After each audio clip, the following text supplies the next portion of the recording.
មើលទៅទុំនោមដូចជាលោកពិតធ្វើឲ្យខ្ញុំភ័យពិតបោកគ្រូពុទ្ធធោជួយផងខ្មោចលោកគៀនពៀនខ្ញុំស្ទុះចេញភ្លាមរត់ទៅលើពូខ្មោចនៅតែតាមយកដៃមកគ្រូខ្មោចលោកទាញពូតែខ្ញុំអាចព្រៀង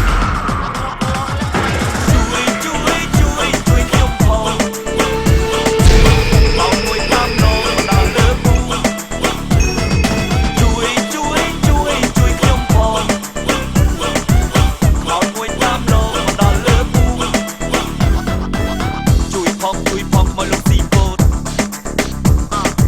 ខ្ញុំភ័យស្ទុះលោតស្ទើរប្រលឹងវានៅតាមលោកគ្មានអ្នកណាពឹងលោកដល់ថ្នាក់នឹងមិនដឹងជាស្អីគេដល់ទីណាទូនាទីនោះគាត់លោកមិនចូលសោះខ្ញុំស្ទើរសាច់ដល់ញាក់នឹងខ្លួនអស់ជើងអស់ដៃលោកពេញមួយរៀនត្រីខ្ញុំពេញអស់ស្ទះជួយខ្ញុំផង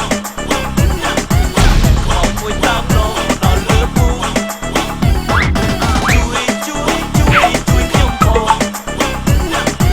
ខ្មោចមួយតាមលោកដល់លើពូ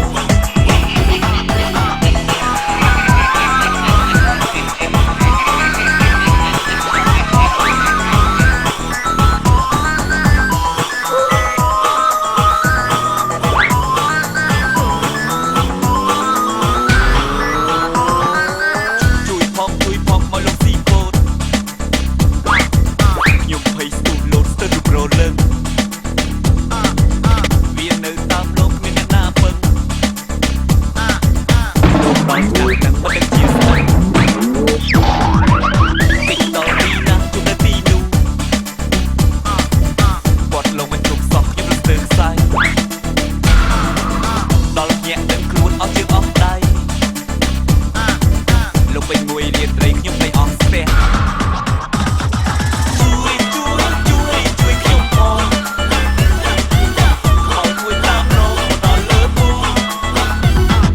ជួយខ្ញុំផងខ្មោចមួយតាមលោកដល់លើពូជួយខ្ញុំផងខ្មោចមួយតាមលោកដល់លើពូជួយខ្ញុំផងខ្មោចមួយតាមលោកមកដល់លើពូស្រាបៀរជាតិមោទនភាពជាតិ